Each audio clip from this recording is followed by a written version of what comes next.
Dialectical behavior therapy was created in the 1980s by Marsha Linehan in Seattle, Washington.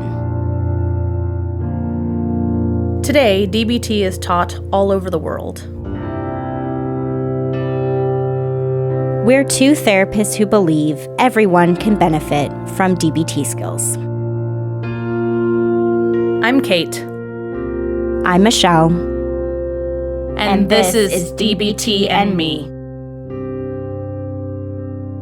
Hello, everyone. Hi, everybody. And welcome to the, I'm going to get this wrong, May episode, or does it come out next month? I don't even know. It is the May episode. Go yes. us! Go me. Happy May! Before we jump into the what of the episode and the why of it, I thought I'd do our quick little promotion that we have at the start now. First and foremost, a quick thank you and a shout out to our new patron, Katie. Thank you so much for supporting the podcast and us in that fashion. Yay! Thank you, Katie. We appreciate you. And our promotion spotlight this month is on the book. So remember, that is DBT for everyone. And then the much longer bit of the title, which is how I learned that when you're getting professionally published, you don't have full control over the title of your own book, which is very strange. Anyway, is the... oh, no, I'm going to get it wrong. Do you want me to say it? A guide to the pits, a guide to the pitfalls. No! I think it is Michelle. DBT for everyone, a guide to the perks, pitfalls and possibilities of DBT for better mental health, I think, even. Yeah, I think there's even anyway, that extra it's a mouthful. Thankfully, you don't have to Google that part. You can just put in DBT for everyone. You can go to Amazon. You can go to any ebook reader that you have, or probably even the library at this point, I imagine. I hope you so. might have to request it, but yeah. So it's there as e-reader, it's there as physical copy, it's there as an audiobook. So go and consume it. It'd be fun. And it's a nice way to support us and the podcast. So. Mm-hmm. All right. What are we talking about this month? We are hearkening back to the very beginning of the podcast, and we're going to talk about Wise Mind again. I know that not too long after we started recording the podcast, due to life circumstances changing drastically, Michelle and I stopped teaching together. But over the last 5 years now, since we last did an episode on Wise Mind, last did our first episode on Wise Mind, I have definitely shifted a bit in how I teach and think about and experience Wise Mind. And as I was teaching it this last go-round to my current DBT module of students, I was realizing maybe it does to share with our listeners the same things that I've been realizing and sharing with those who are in my groups, right? So that was my main motivation that I brought up to Michelle. I think, Michelle, you were talking about how weird it was to listen to the episode.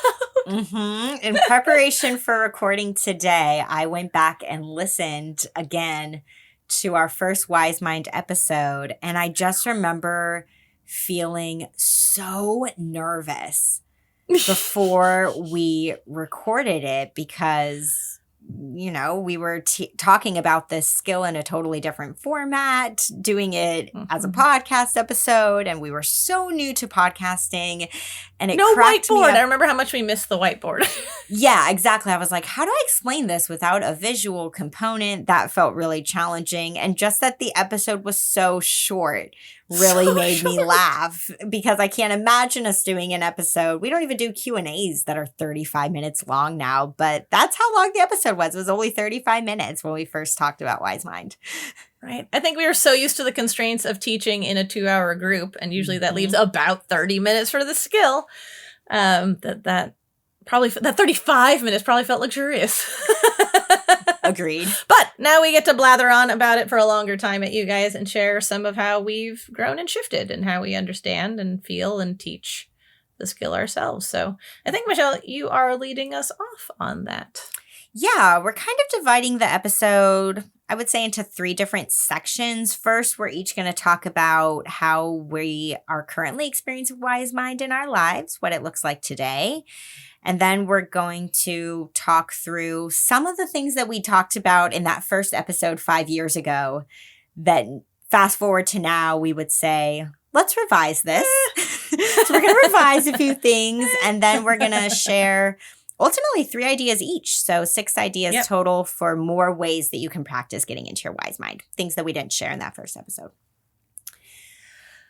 So to dive into how I experience wise mind now, my life, both of our lives are extraordinarily different than they were 5 years ago when we started this podcast. But of course, the biggest thing that's changed in my life is that I'm now a mom of 2. And I didn't have kids when we first started the podcast. And motherhood changes everything about you. Well, just being a parent. Like, it just transforms you. And so how I find my wise mind now, I really notice it in moments with parenting. That's a big way that I see it. I actually thought of this example recently when I knew we were going to record on this topic. And I had this moment where my son the other day, he was playing in his bed and he slammed his chin hard on his bed frame.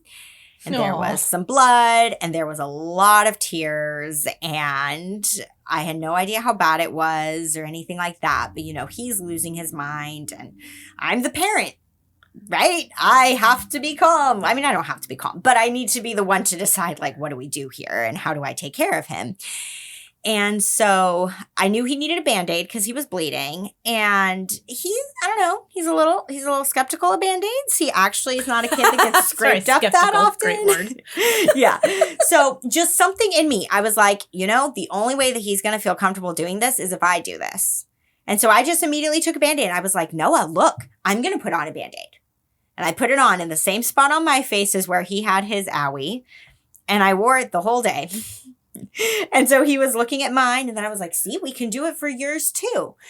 And that was a wise mind moment right there of just something in me just knew I need to lead by example here to help him feel comfortable. I can't even really pinpoint where the idea came from. It wasn't something that I thought about too much. It just came to me. And those things happen often with parenting because I'm just always thinking on my feet and trying to figure things out. A lot of being in my wise mind looks like triaging somewhat. I have to really balance, reason mind and logic and what needs to happen from that perspective compared to what's going to be best for me emotionally, my kids emotionally, when I'm making decisions about what order to do things in. Sometimes on a very practical level, like when we come home from an outing and, Leah needs her diaper changed and it tends to be around the bathroom, right? I need to go to the bathroom. They all need to go to the bathroom. Everybody needs to go to the bathroom and everybody's hungry. And I'm one person trying to tend to 3 bodies, mine included. How do I do that? And I really just have to be in flow and trust whatever comes to me of what to do first because it changes by the day. And just be open to the fact that I'm always learning and I'm always balancing and I'm not going to do it well because there is no perfect way to balance when you are outnumbered in this way, when especially you're the only parent around.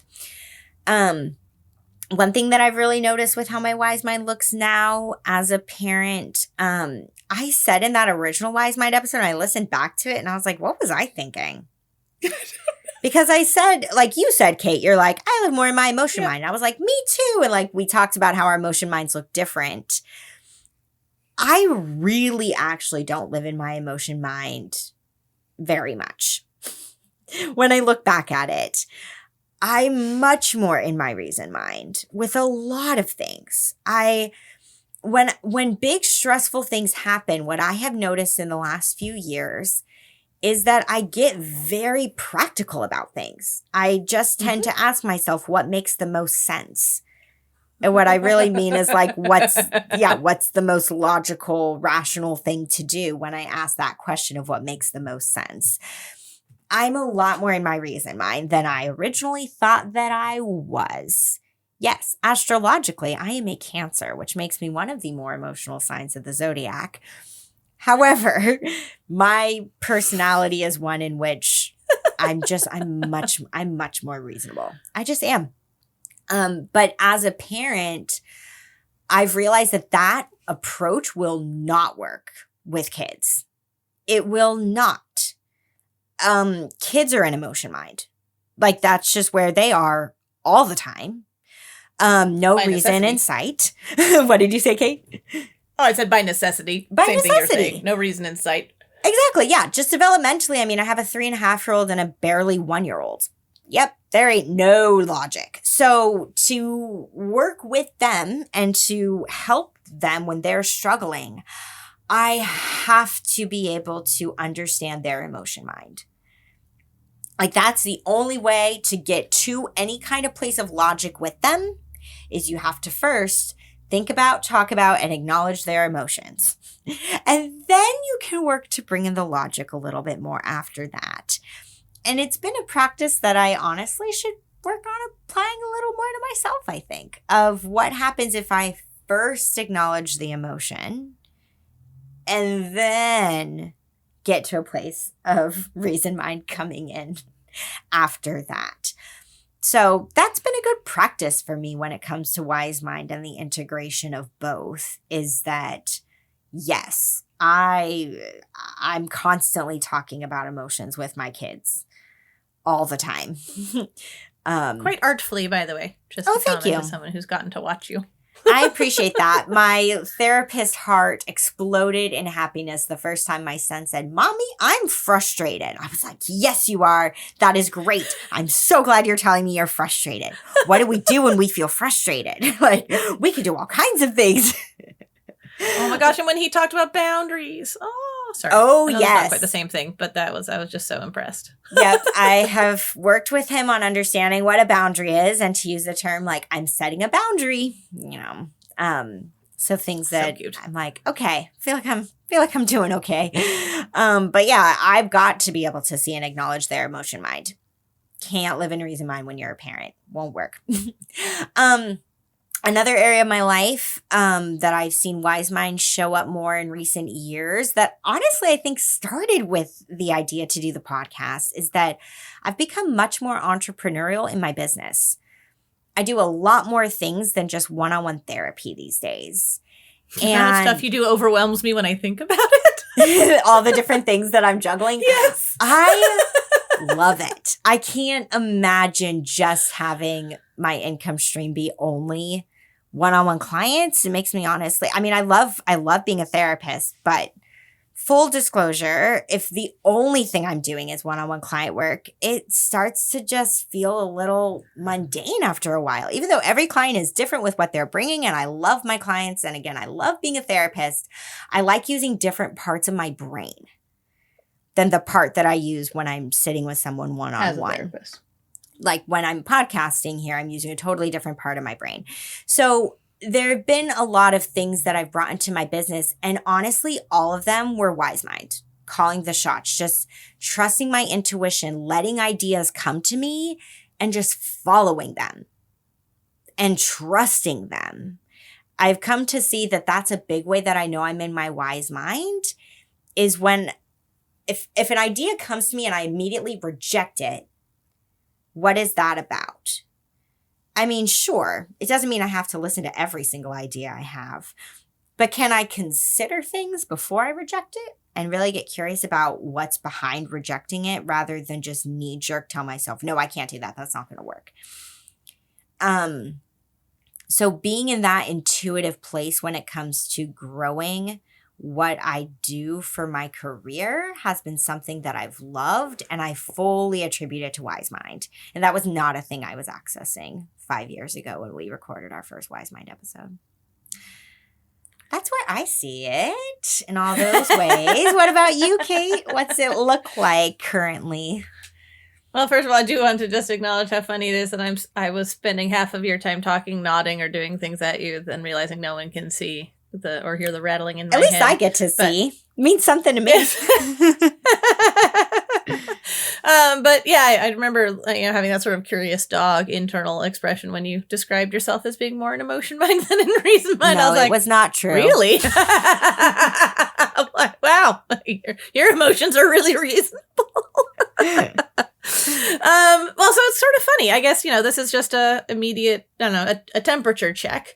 And I would admit that In my personal life, my current, if I'm taking the temperature of my relationship with my wise mind, I'm not doing great. Which is all to say that I think I hear it pretty clearly, pretty often. I think I'm still, I don't know, in practice with being able to find and feel my wise mind. That it's not like it's absent. I'm just arguing with it more. Or not even arguing, just like, I don't know, sticking my fingers in my ears and being like, la, la, la, la, la, I can't hear you. Like, right now, my relationship with wise mind looks a whole lot more like stubbornness or willfulness in the face of hearing it. Right? So I don't know. It's almost like, I think they're called touch and goes. Like, I know that some of the training for pilots is to like land, but just only for a second, and then you take off again, and you rinse and repeat, landing and taking off again, and landing and taking off again, and landing and taking off again. So you're not on the ground for very long. The ground might be my wise mind these days. Like, I'm hitting it repeatedly, but I'm not staying there long enough to accomplish much. So that's interesting. I mean, that's in my personal life. A lot of that looks like if I follow my wise mind decisions, I'm going to end up facing a lot of like sadness and grief and change. And I, in point of fact, do live in my emotion mind more than my reason mind. And my emotion mind's like, nah, that's scary. Now. And then it sticks its fingers in its ears and is like, la, la, la, I can't hear you, wise mind or reason mind. Go away. We're shut for lunch. I don't know, right? Like, so that's exciting. But, I always try and be pretty real with you guys. So the honest answer is I'm not living there long enough to proceed very often in my personal life right now. That being said, it's really funny, Michelle. Just, I don't know. I at first was like, look at how different our things are. And then I realized that you put basically that with your business, right, and your career and things like that. And I realized that the place that I am feeling my wise mind is technically the same sphere of my life. But I think it does a lot to exemplify how differently you and I just approach, the whole fuck off world. That I don't think of it as my business or profession. Which it is. I mean, it absolutely is. Like, objectively, it's what it is.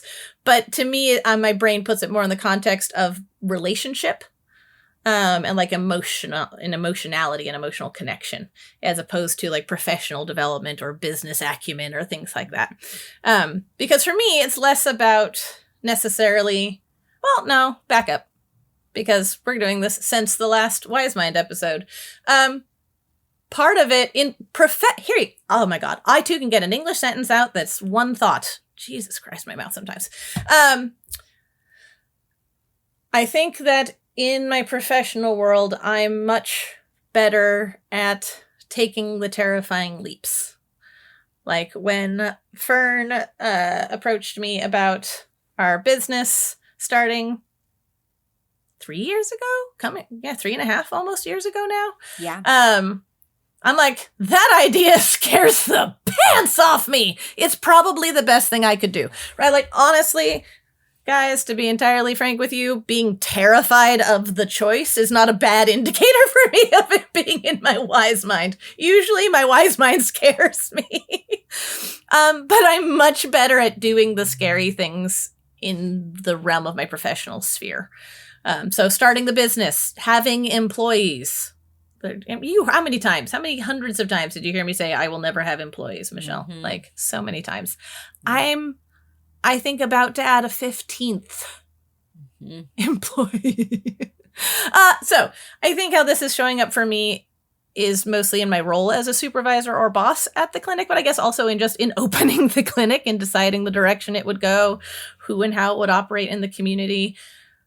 I am definitely not bossing out of the boss playbook that most bosses seem to have. Everyone says I'm more different than the rest of their bosses, but that's me trying to act from my wise mind, right? Like, that's me both trying to, behave in a way that is reasonable and professional enough to, contribute to the business and make sure the business is growing, make sure the business is profitable, while also centering my people as people first. Right? No one that works at the clinic is a clinician first and a human second. They're all humans first and clinicians second, and that's very important to me. And to me, that feels like it's very guided by Wise Mind, just how I'm trying to show up as someone in a leadership role, which I never envisioned myself occupying. So yeah, I think I'm better at facing the fears of Wise Mind professionally than I am personally. And I'm really feeling very nourished by the impact following my Wise Mind is having in my professional life also. Just for me, that looks like the relationships that I'm building with the employees and the community through the clinic. Yeah. I think that's me. Oh, I guess that's a little bit, I sort of squished two together. I was also saying that, like, when I'm in my emotion mind, I have been doing a lot of personal work over the last 5 years, continuing forever. I'm going to be in therapy until my therapist dies or retires. But I will say that my emotion mind is less showy or demonstrative than it was 5 years ago. These days it does look more like that stubbornness or willfulness that I was describing. Not so much necessarily throwing objects or screaming or having conniption fits. Mm-hmm. So that's nice. Stereotypical ways that emotion mind is talked about. Yeah. Well, and as they have shown up in me, I want to take ownership. Sometimes I've done all that shit. I have been there, and I'm there less often, so that's nice. Yeah. Great. All right, so shifting into the next part of things, I'm going to start with talking about something we said in the episode 5 years ago, kind of what we were thinking, or at least for this first one, kind of like what I was thinking, and then how we would revise it to where we're at today. So you can check with yourself as you're listening to this to see if any of these 3 things that we're going to talk about fit for you. Of like, yes, I have thought that about Wise Mind, and maybe we can update things a little bit. I also wonder if maybe some people have felt constricted by Wise Mind, or like Wise Mind was inaccessible because of some of these things. And I'm hoping this opens some doors for people to be like, oh, Wise Mind can look different than I thought it had to. That makes it feel more accessible. Yes, exactly. That's the hope here. So back then, 5 years ago, we would talk a lot about this idea of Wise Mind meaning balance. And I really thought at that time, when I would talk about Wise Mind, and maybe I think a lot of people who would go through our groups, maybe a lot of listeners too, have thought that, right, when we speak about the idea of balance, that it means like 50-50, right? Equal parts, giving equal weight to both emotion mind and reason mind. They each need to be considered the same amount to be balanced. And I think in general, too, that whole idea of balance, just recently, and I mean like recently, like probably within the last 2 months, recently. Yeah, very recently. I've used that word so often as a therapist when I'm talking with clients, and so often with talking about myself of like, yeah, I want to find balance. And I'm just kind of at this point where I'm like, balance is a myth. What does that even mean? What are we talking about? No.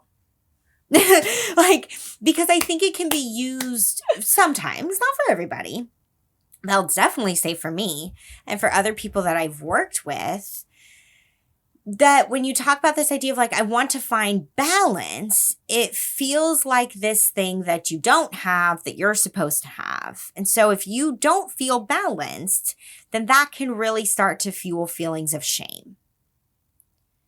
Right? Let's bring in the should word. I should be feeling more balanced than I am. And so I'm not achieving this thing. And that then means I'm failing. It can be a lot of perfectionistic thinking with the concept of balance. Or we can feel like we find balance for a couple days. And we're like, I've got this. And then we lose it and we're like, ah, we get really hard on ourselves about it. Rather than being like, no, of course you lost it because something happened in your life. Or, of course, you lost it because nothing lasts forever, or whatever. Like, really normalizing a lack of balance rather than thinking that balance is what it's supposed to be. The be all end all. Yeah. And whenever we've talked about wise mind, I know back when we were teaching our groups together and we would ask people to list wise mind words, we always made sure balanced was one of those words.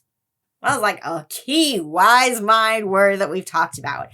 And fast forwarding to now, I kind of want to toss that out the window a little bit. One of the ways, Kate, that I've heard you talk about the concept of balance, maybe in like some Q&As, I don't remember where it's come up, but it certainly came from you. You were the first person who I heard talk about it this way. And I was like, yes, I like that because it normalizes the messiness that comes when you are trying to attain balance, where you have said that balance is really like walking a tightrope.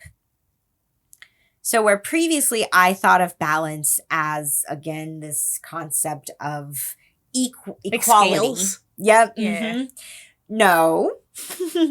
When somebody is walking a tightrope, they're like holding that really long stick that probably has a term that I don't know. I don't know what you call it.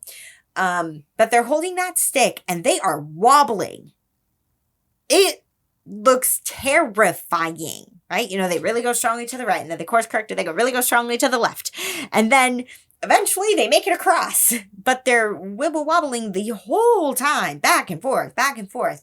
That beam that they're holding is not straight and steady for a lot of the time that they're on that tightrope. Or if it is, it's because they pause maybe like halfway through to get their bearings, and then they keep going. But once they're on the move and they are actually walking that tightrope, no, back and forth, back and forth, back and forth.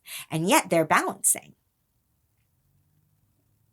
But yeah, it's not pretty. And so when it comes to finding wise mind, actually, I feel like this is kind of more or less the theme of this episode, if I have to be really honest, is that maybe before, when we talked about wise mind and what's evolved for you, Kate, over the years as you've continued to lead groups, is that in the beginning, when we talked about wise mind, we make wise mind sound really nice. Like this good, clean place to be in your wise calm, mind. peaceful, quiet. It's wonderful there when you can find your wise mind.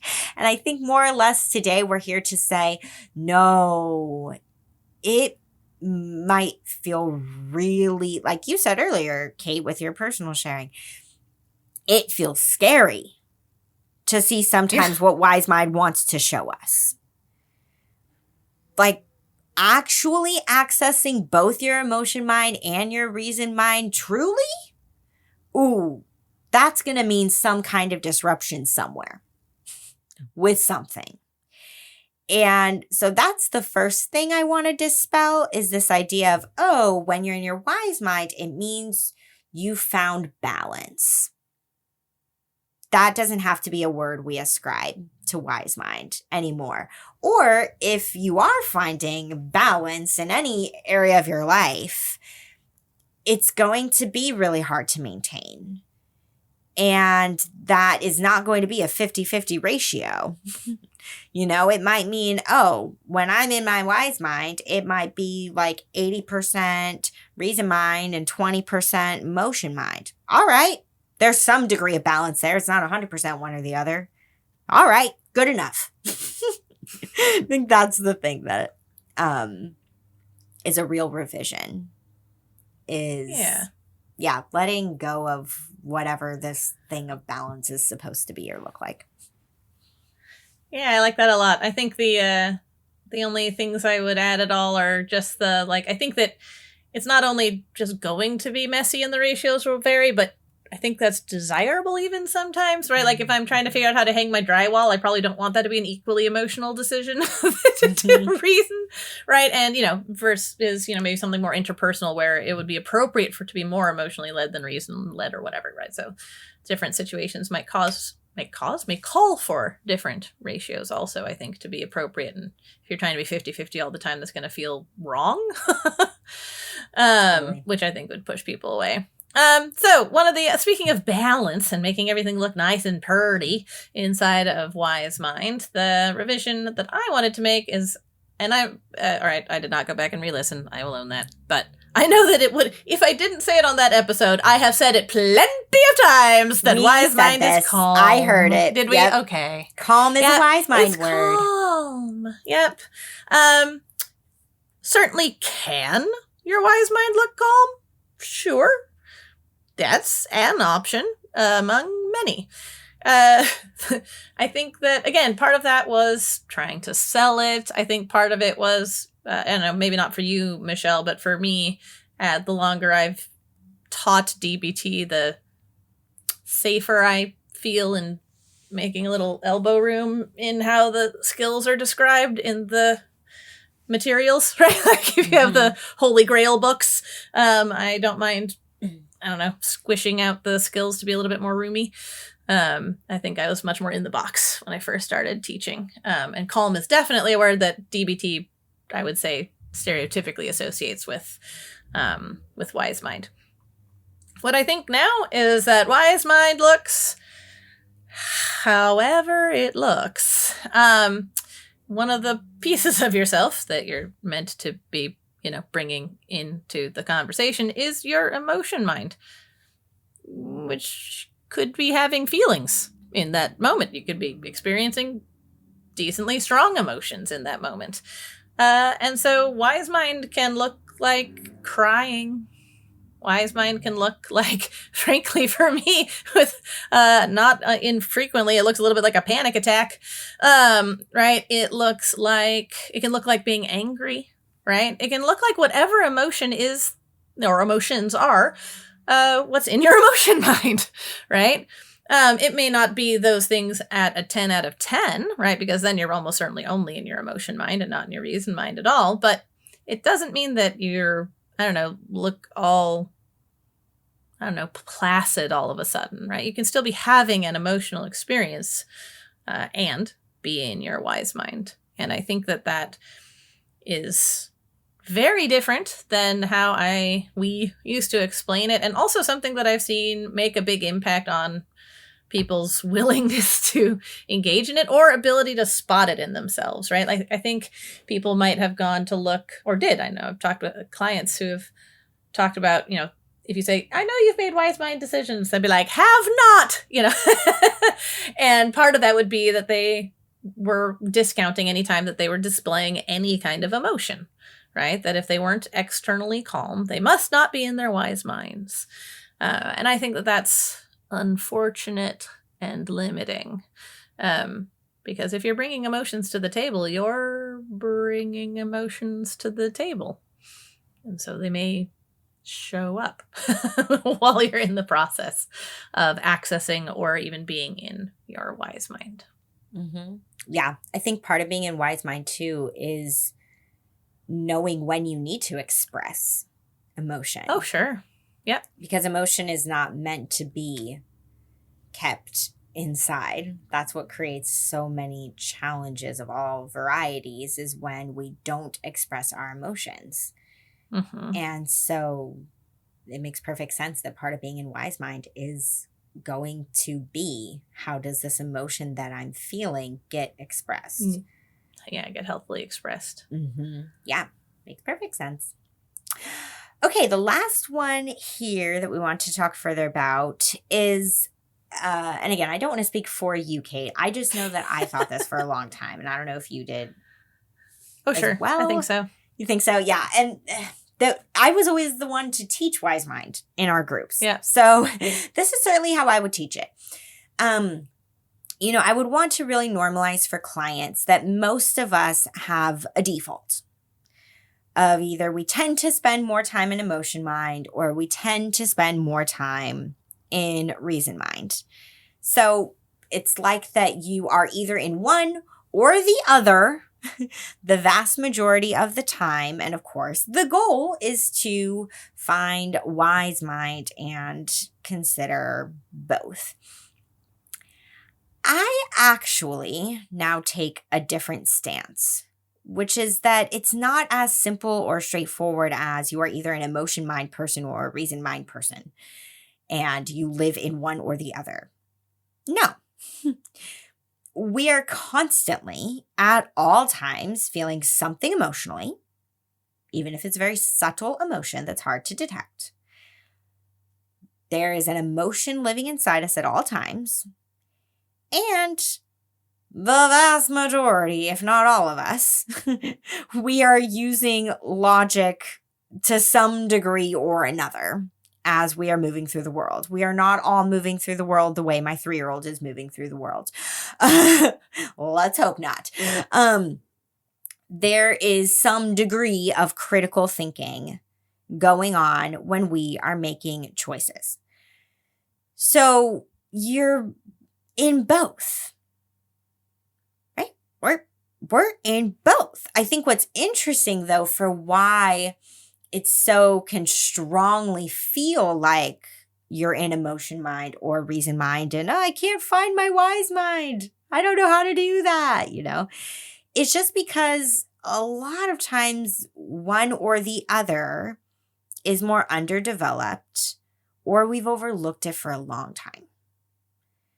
That's probably come about through experiences that we've had since childhood, where you were taught or shown that you need to really stifle down one or the other to get through, to experience social acceptance from your family or from peers. And what that does is then in adulthood, we are pretty out of touch with one or the other. But that doesn't mean it's not there. It's there all the time. The practice of wise mind is to help you start seeing it, right? It's almost that thing of like, if you haven't seen somebody for a very long time and then you get together, might feel a little awkward because you haven't seen each other in years. How do you be with each other again? That kind of an idea. It's probably a little bit like that with either your emotion mind or your reason mind if you've been neglecting and not spending very much time with the other one. So it's a different way to think of it. And I think, it just is really too reductionistic to be like, you're either an emotion mind person or a reason mind person. Nope. You've just gotten more comfortable with one over the other more than likely. But because both are there at all times, you can practice getting in touch with the other side in ways that maybe you haven't been for a long time. That's the way I would rather think about it. I like it. All right. I think that puts us moving into the last section before closing moment. Which is, do we have more ideas on ways to find wise mind? Which is ever a question Yes. folks ask about this skill. So I'll start off and we can maybe just trade back and forth. The first one that I was thinking about, especially for folks who just writing things out or journaling or stuff like that is something that is helpful for them to access pieces of themselves anyway, is to take some time and list out whatever your top motivations or reactions, etc., thoughts are on whatever the decision is that you're facing. And then take the time to label them as emotion or reason mind, right? Where all these motivations or ideas are coming from.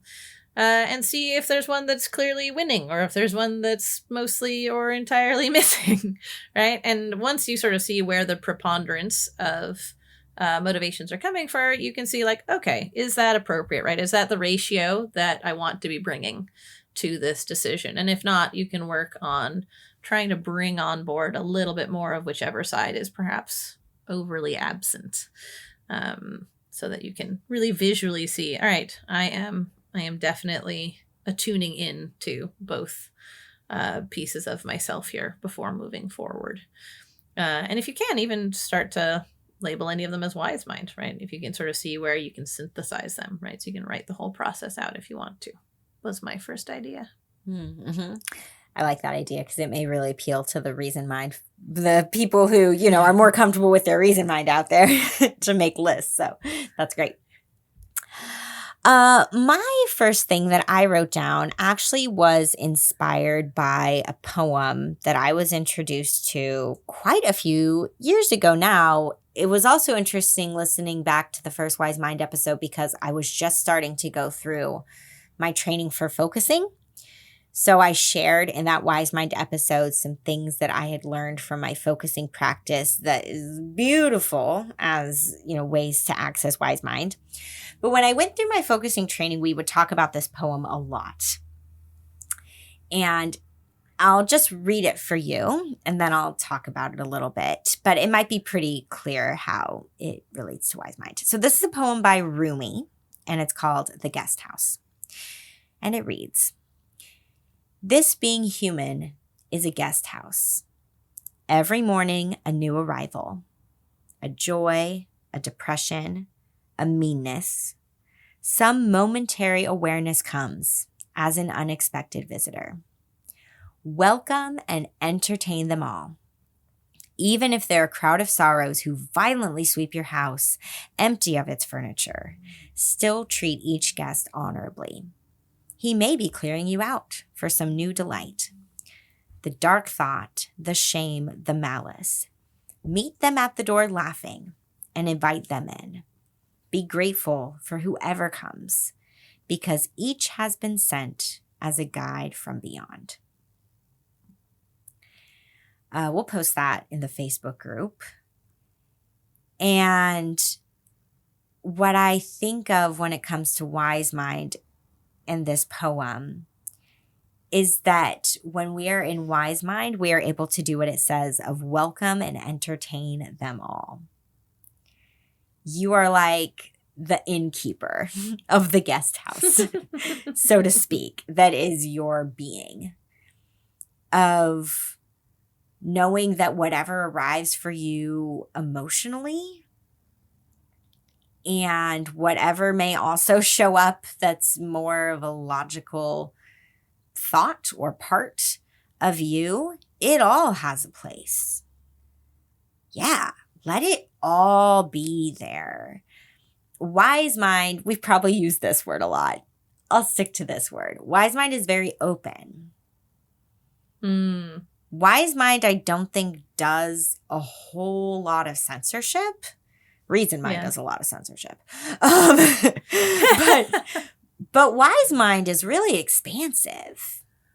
So I just love that line when it says, welcome and entertain them all. Even the things that normally we find very uncomfortable and want to push away or deny. Thinking of it as a guest house is a way I like conceptualizing Wise Mind that I haven't talked about before on the podcast, I don't think. I love that. I also love Rumi. And bit of trivia for those who maybe don't know, his tomb is in Turkey, and I got to visit it on my trip to Turkey, which was pretty amazing because a lot of his poetry is really meaningful to me. So that's awesome. Holy fuck, you want to talk about ornate? Anyway, Jesus. Yeah, beautiful poem. Thank you for sharing. My next idea was to take an object and imbue it with meaning around your Wise Mind. The quote I have is, "This is my Wise Mind rock." Right? It doesn't have to be a rock. I just like shiny rocks, so that idea appeals to me. It could be a coin, it could be a card, it could be a scrap of fabric. It doesn't matter what the heck it is. Ideally something you can have ready access to, and that's a little bit tangible, right? But human minds really like ritual. They really like tangible, access to, I don't even know how to want to put it, like tangible reminders of more ephemeral ideas, right? And so if you took some time in meditation or in mindfulness or however it felt good to you to really settle in, like, yep, I am investing this idea, the felt sensation of, or the philosophy of my Wise Mind into this object, that then when you want to get into your Wise Mind later, you can pick up, right, and handle whatever your object is. And sort of like, they say, if you've been listening to music while you're studying, then listen to music during the test kind of thing, right? Our bodies will learn to associate the physical object with the state of mind, right? Sort of Pavlovian also, I guess. And so working to have that association and build that association until holding onto that object can be sort of a cue for you physically and emotionally and mentally to enter into more of a wise mind state. Yeah, I love that idea too. It's so simple and it's a good hack. That's great. Yeah, right. Very bottom up. That's the hope. Yes, very bottom up. Yeah. My next idea, it kind of maybe aligns a little bit with the first thing you talked about, Kate, which is this idea of, really being able to comb through and identify every single thought and feeling you're having about a situation and determining whether it feels more like it has an emotion mind or reason mind flavor about it. And then, seeing if there's more of one than the other. That can help. To just really see like, oh, okay, there's like 9 emotion mind thoughts here and only 1 reason mind. Maybe I need a little more reason mind.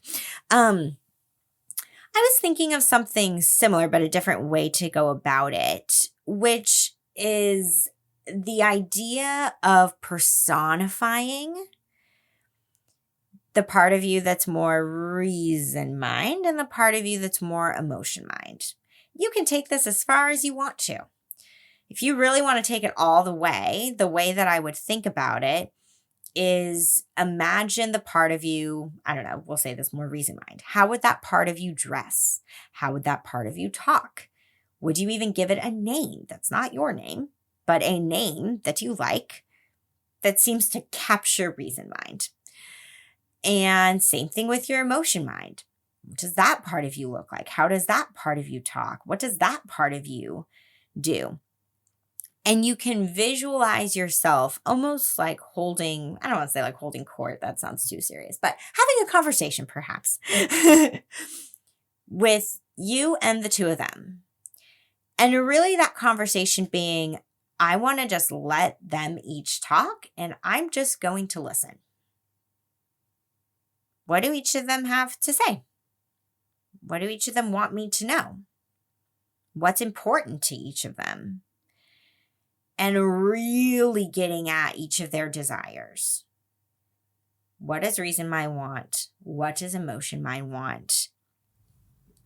How can I determine what course of action could get both of those needs met and make each of them happy?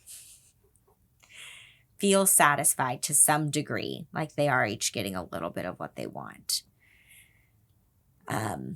I'm trying to think of a random idea here. I don't know why this is the one that's coming to me. Let's say you've been invited to a social gathering of sorts. And you're on the fence about whether or not you want to go. And maybe reason mind says something like, we really should go because if we don't, then everybody's probably going to ask us where we were and we're going to have to come up with an excuse and it'll make us look good to other people if we go. So this is what we should do from, a social advancement standpoint. This is just, what will bring us social favor, for example.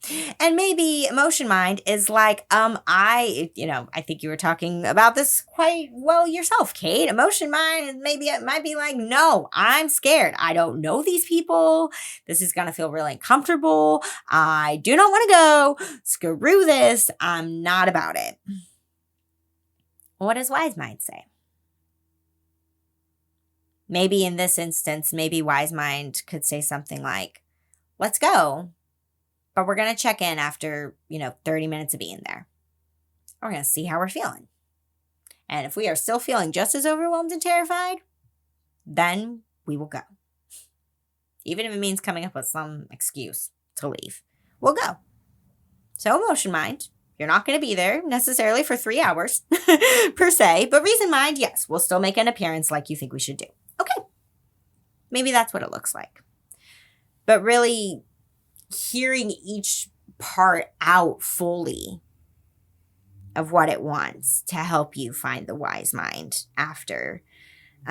Because, you used the word synthesis earlier, Kate, right? To synthesize both, we have to understand both separately in a lot of ways before bringing them together. So that's one way you can do it. It might feel a little strange, might feel a little woo-woo, but it can help to think of it like a conversation with all the parts. For context, since I'm going to be talking now, Jin is in my lap, and he's being very vigorous with his tail on occasion. So if you hear weird thwapping noises, that is Jin hitting the underside of the table or other things with his He looks tail. real cute.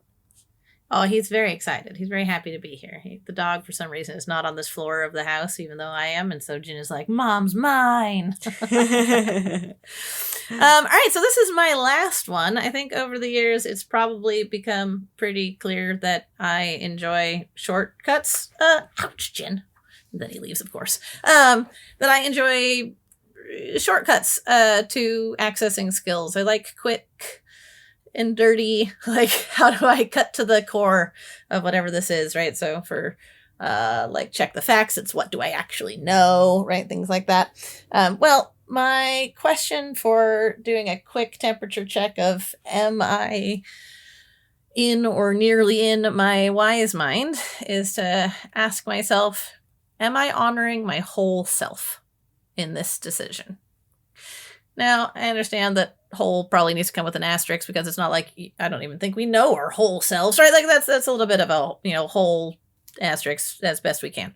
But, right, that really is just like, is there any part of me that I'm actively ignoring, that I'm not inviting to the decision, right? Am I actually honoring all of the different pieces of me that have a response to this, that have ideas, that have motivations or desires here? And usually if I'm really out of whack and nowhere near my wise mind, it's pretty clear that the answer to am I honoring my whole self is no. Usually that means I'm not honoring my reason mind, but that's me. So yeah, am I honoring my whole self? That's the little cheater question that I would arm people with for trying to do a temperature check of their own, wise mind status. Mm-hmm. That's a great question to ask. The last one that I'll share, in a way, I guess I'm going to incorporate this along the lines of what we were talking about in the middle of the episode, which is what are the things that we would change or revise about how we have talked about wise mind in the past. Don't get me wrong, wise mind is very much there to help us with decision making. But kind of for me, how I've thought about this in the past and taught about it with others and all those things is that I would think of it as wise mind is there for us to call upon with the big decisions in life. When we feel really stuck or we're looking at something that could have major consequences, that's when you need to basically, make a phone call to wise mind to be like, what the fuck should I do here? That's when you pull it out. Right? Oh, I'm thinking about changing jobs. I'm thinking about ending a relationship. I'm thinking about moving. I need wise mind for the big ones.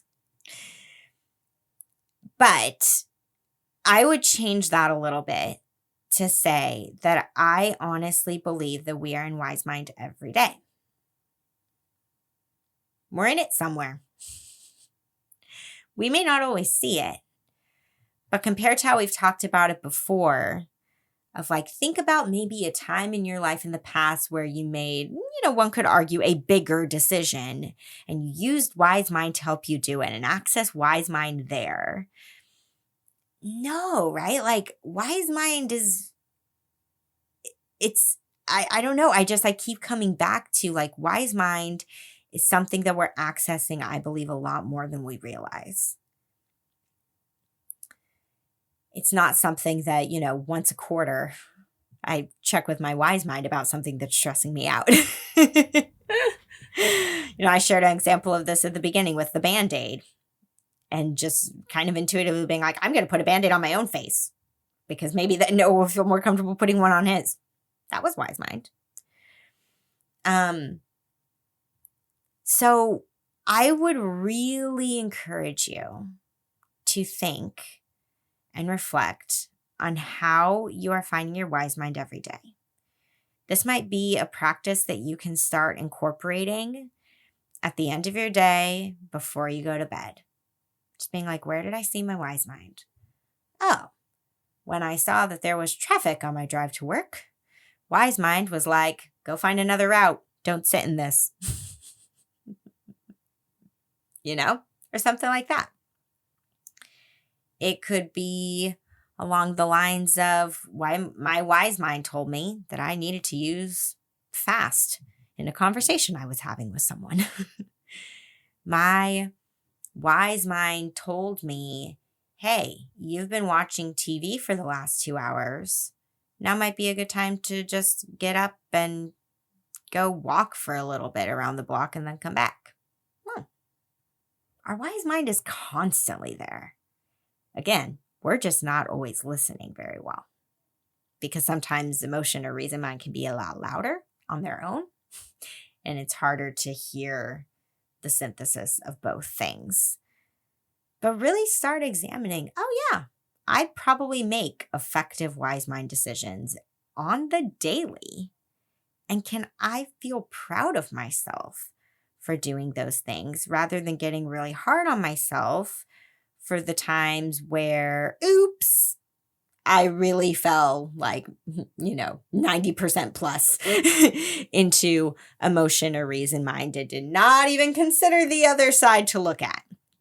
Yeah, those times happen too. Also, probably, perhaps daily. But wise mind, really start looking at it. It's something that you're doing more than you think. I like it. I like this episode. This was nice. Mm-hmm. That makes me wonder if we ought to go back and re-listen to any of the other old ones. Anyway. Yeah, just start doing updates for every single skill. We're going to do check the facts over again and please over again. I'm sure there are things that have changed in all of them, or most of them. Maybe some of them are really straightforward. It'd be really hard to change much about tip.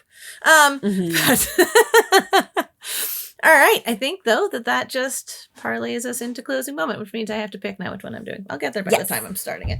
We were torn between 2 options at the beginning, so we'll see which direction you go in. I know. Michelle's going to be surprised because I didn't bother to put it in my notes. Yeah, I don't know what's happening for closing moment. I'm along for the ride. All right. Well, as per usual, the first thing that's happening is finding a comfortable position for your body.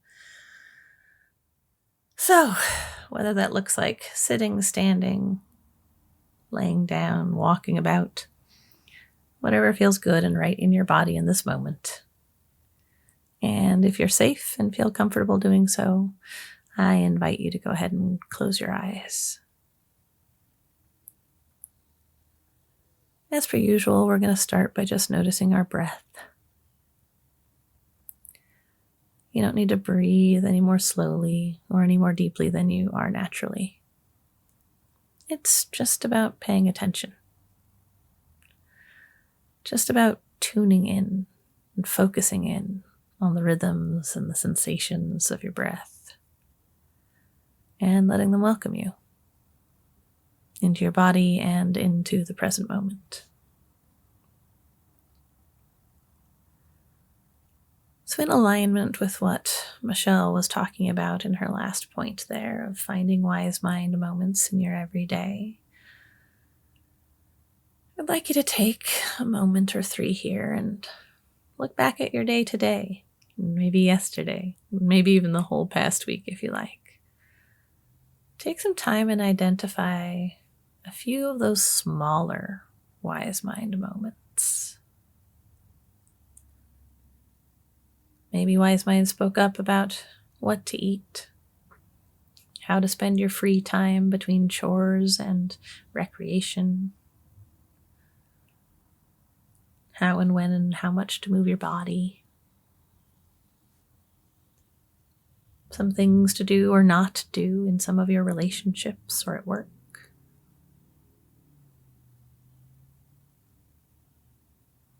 Just take the time and put out the feelers to notice, when did I make some good choices? And can I see at the root of those good choices in this past week where my wise mind was really having a voice?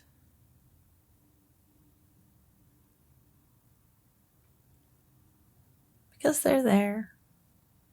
Sort of like those small pleasures we're not always aware of. We have these small moments. We make so many decisions in every given day. There's so many opportunities. Whether you're taking them consciously or not, you're absolutely balancing.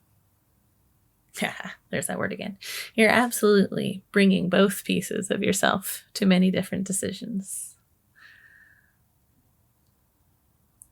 You're probably just not calling it out. But take a moment to feel that pleasure in your own decision making.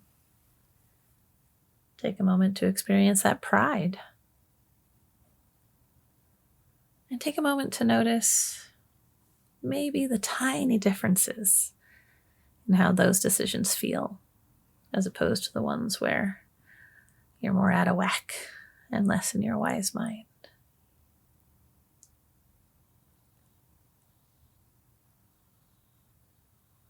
If, looking back on the past day or week or so, you can see your wise mind choices, and as dialectics are so important to us, you can also see maybe some areas of your life where you could use a little bit more of a wise mind focus.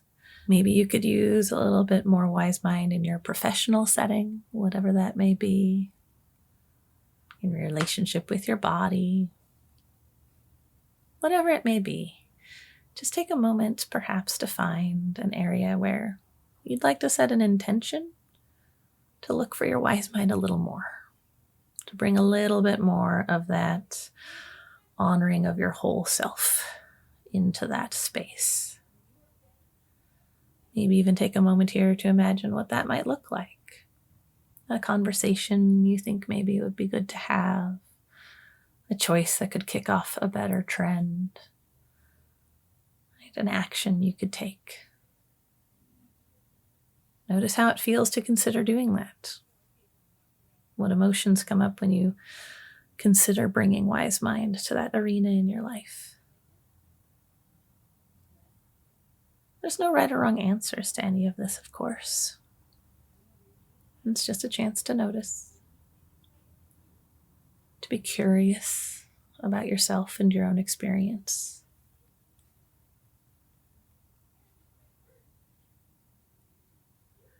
If you'd like to continue to imagine in a sort of cope ahead way how you'd like to bring wise mind to that area, please feel free to do so. But if you feel ready to wrap up the exercise, I invite you to gently come back into your body.